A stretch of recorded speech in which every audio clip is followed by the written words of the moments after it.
Certo, pessoal, vamos dar início à nossa sexta videoaula e o assunto dessa vez vai ser razão, tá? É um dos assuntos mais importantes para quem vai fazer a prova do IF, é razão, proporção e regra de 3.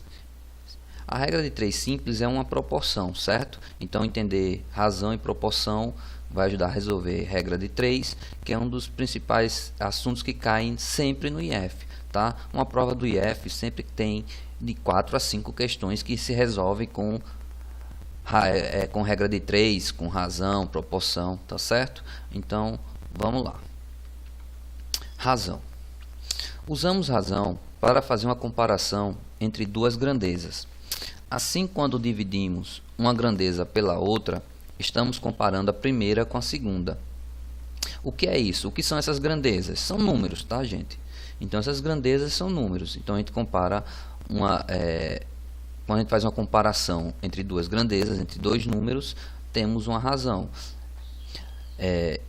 Essa razão não é nada mais do que uma divisão, como a gente vai ver aqui na definição. Seja A e B duas grandezas, então sejam A e B números quaisquer, a razão entre A e B com B diferente de zero, tá? É o quociente entre A e B. Então, o que isso está dizendo? Que a gente tem uma divisão de A por B. A e B são números e B não pode ser zero, tá? Porque não se pode dividir nenhum número por zero, certo? Então, razão é uma divisão, beleza? Vamos ver como é que vai funcionar isso. Vou pegar aqui um exemplo. Em uma partida de basquete, o time de Paulo marcou 80 pontos. Nessa mesma partida, Paulo marcou 20 pontos. Qual a razão entre o número de pontos marcados por Paulo e o total de pontos do time? Então, gente, preste bem atenção como é que vai funcionar. A pergunta: qual a razão entre o número de pontos marcados por Paulo e o total de pontos do time? Então, razão é divisão. Vamos fazer uma divisão. Mas quem é que fica em cima e quem é que fica embaixo? Tá? E quando eu digo em cima e embaixo é porque toda divisão aqui a gente vai escrever em forma de fração, certo? Então, divisão aqui a gente vai escrever em forma de fração. Então, quem é que fica em cima e quem é que fica embaixo? Na pergunta, veja que ele pede primeiro a razão entre o número de pontos marcado por Paulo. Então, quem vem primeiro é o que fica em cima. E o total de pontos do time. Então, quem vem depois é o que fica embaixo. Então, 20 sobre 80. Essa é a razão de números de pontos marcados por Paulo, a razão entre o número de pontos marcados por Paulo e o número de pontos marcados pelo time. Só que a gente já viu que essa fração dá para simplificar, tá? Então veja, aqui já estou simplificando direto por 20. 20 dividido por 20 é 1 e 80 dividido por 20 é 4. Então a gente pode dizer que a razão de pontos marcados, por Paulo e a do time é de 1 para 4, certo? 1 para 4. 1 sobre 4. Outro modo de escrever razão. Então aqui, como eu falei para vocês, 1 para 4. Então, um ponto, a cada um ponto que Paulo marca, 4, o time dele marca esses pontos, certo? Então, 1 para cada. Deixa eu explicar melhor, me confundi um pouco aqui. A cada 4 pontos do time de Paulo, 1 é marcado por Paulo, certo? Então, a razão de 1 para 4. Ou a gente pode escrever assim, esses dois pontos significam também para. Os dois pontos da divisão, tá? Em vez de escrever em forma de fração, escreve com esses dois pontos, que significa para também. Na hora que a gente está estudando razão, 1 para 4, certo? Esse modo aqui de dois pontos a gente vai ver depois, em outra videoaula, que ele é muito usado em escala, tá? Então depois eu vou falar de escala e vocês vão entender melhor esse modo aqui que está escrito. Ele é muito usado lá. Mas tudo isso, 1 para 4, assim escrito ou assim com dois pontos, é a mesma coisa. Então uma resposta lá, umas alternativas, ele pode vir dessas três maneiras. Pode vir em forma de fração, pode vir escrito assim, 1 para 4, ou pode vir assim, com dois pontos. Então qualquer um desses três modos de escrever está correto. Vamos ver mais exemplos. Em uma empresa, trabalha 80 homens e 60 mulheres. Responda as perguntas abaixo. Letra A. Qual a razão entre o número de homens e mulheres que trabalham na empresa? Então, ó, razão, ele quer a divisão entre o número de homens e mulheres. Ó, quem vem primeiro? Homens. Então, o número de homens fica em cima e depois mulheres. Então, mulheres ficam embaixo. Então, 80 sobre 60. Aí aqui, ó, eu cancelei os zeros, tá? Quando cancelo os zeros, fica 8 sobre 6. E 8 sobre 6 são números pares. Eu dividi por 2, que dá 4 sobre 3. Certo? Então, a razão simplificada, que normalmente vocês vão encontrar sim uma questão de marcar, tá? É de 4 para 3. Certo? Então, ó, eu estou dizendo que para cada 4 homens, temos 3 mulheres. Certo? A razão 4 para 3. A razão entre o número de homens e mulheres nessa empresa. Qual a razão entre o número de mulheres e homens que trabalham na empresa? Agora, ó, mulheres vêm na frente e homens vêm depois. Então, como é que vai ficar? Só inverter, ó, 60 vai para cima, 80 vai para baixo. Simplificando, então a resposta no final é só a resposta invertida, ó. O que é que a gente tem? 3 mulheres para 4 homens. E letra C. Qual a razão entre o número de homens e o de funcionários que trabalham na empresa? Aí agora aqui, ó, gente, preste atenção. O número de homens é 80 e funcionários é entre homens e mulheres. Então o que você tem que fazer? 80 mais 60, número de homens mais mulheres. 80 mais 60 dá 140. Então, ó, a razão entre homens e funcionários, ó, homens em cima, 80, e funcionários embaixo, 140. Cancelando os zeros, ficou 8 e 14. Simplificando por 2, 4 e 7. Não dá mais para simplificar, essa é a razão. Então, são 4 homens para 7 funcionários na empresa. Tá certo?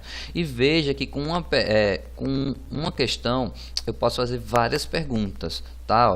Eu criei 3, eu podia criar mais. Um número de mulheres em razão do número de funcionários, o número de funcionários em razão do número de homens, tá? Posso criar infinidades de perguntas. Então vocês têm que saber interpretar a questão e montar a razão corretamente, certo? Vamos ver mais alguns. Esse daqui, ó, a razão de um número x para um número y é 4. Qual a razão de y para x? O que está dizendo? Gente, eu estou dizendo que eu tenho um número x. A razão de um número x para um número y, então é x dividido para y, né? X sobre y é 4. Então é x sobre y é igual a 4. Aí a pergunta é, qual a razão de y para x? Então, ó, y para x, y em cima, né? X embaixo. Então, o que é que está acontecendo? Eu estou invertendo a fração. Então, se eu estou invertendo a fração, eu vou inverter esse resultado 4. Aí como é que se inverte o 4? Lembre-se que embaixo de qualquer número existe um 1, mesmo que não apareça. Então quando a gente inverter, ó, 1 vai para cima, 4 vai para baixo, certo? Então a resposta 1/4. A razão de y para x é de 1 para 4. Vamos ver esse outro aqui. Dados A e B, números positivos, certo? Estou dizendo que tem um A e B, são números quaisquer, mas esses números são positivos. E a razão de A para B tá, ó, outra coisa. Às vezes, numa questão, ele escreve assim, essa barrinha de lado. Isso aqui é a mesma coisa do que está aqui escrito, ó, x sobre y. É a mesma coisa que se eu colocasse assim, ó, tá? Então, para simplificar o modo de escrever, muitas vezes vai vir assim. Então, A para B, né, ou A sobre B, é igual a 7. Qual é o maior? A ou B? Então, ó, você tem A sobre B e está dando a resposta igual a 7, certo? Aí ele pergunta quem vai ser o número maior e quem vai ser o menor deles dois. A resposta vai ser o A. Mas para vocês entenderem, preste atenção. Olha o que é que acontece. Vocês podem testar aí. Pegue qualquer número positivos que vocês pensar. Se o A, o número de cima, for maior do que o número de baixo, a resposta sempre vai ser um número maior do que 1. Agora, se o A, né, o número de cima, for menor do que o de baixo, a resposta vai ser um número menor do que 1. Certo? Então vocês podem testar aí. tá? Peguem qualquer número aí, façam uma divisão. Se o número de cima for maior do que o de baixo, a resposta é maior do que 1. E se for menor, o de cima for menor do que o de baixo, a resposta é menor do que 1, certo? Ó, vou dar um exemplo aqui. Vamos ver aqui, ó. Se aqui no lugar do A fosse um 14 e no lugar do B um 2. 14 sobre 2 é igual a 7. Então veja que isso aqui é uma razão que dá 7 e o número de cima é maior do que o de baixo. Agora se aqui no lugar do 7 fosse um número menor do que 1. Vamos pegar aqui a razão 1 sobre 2. Aí, ó, 1 sobre 2, se lembre que, né, fração é divisão. Você pode dividir 1 para 2. Se você dividir 1 para 2, você vai ver que 1 é menor do que 2, né? 1 em cima é menor do que 2. Acrescenta um 0 e bota um quociente 0, 5 vezes 2, aí dá 10. 10 menos 10, 0. Então 1 sobre 2 é 0,5. Então veja que se o número em cima for menor, a resposta vai ser sempre um número abaixo de 1. Então essa dica é importante para algumas questões de razão, tá? Para saber identificar valores de letras. Pode sempre cair uma questão dessa, é uma questão de raciocínio lógico matemático, tá?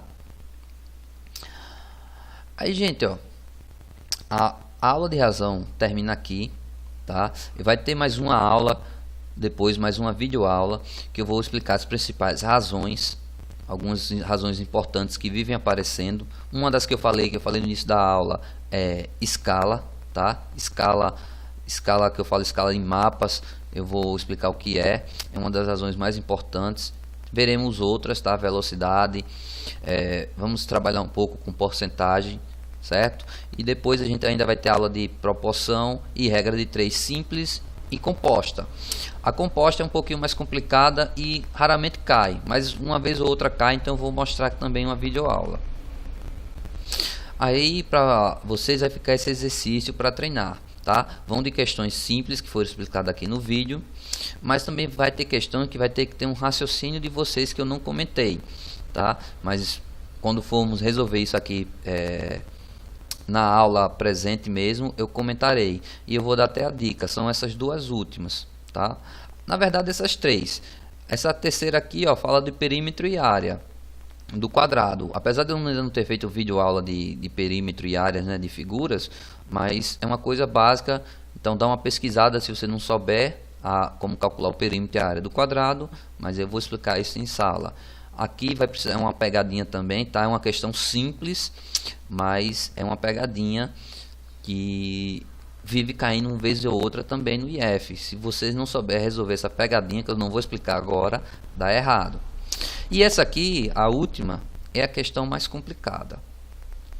Ela vai envolver um outro assunto, tá? Você vai ver que vai envolver um pouco de álgebra e um pouco mais aprofundado de álgebra, que eu não quero explicar agora. Eu quero ver se alguém consegue fazer. Mas se não conseguir, não tem problema, tá? É a questão mais difícil daqui.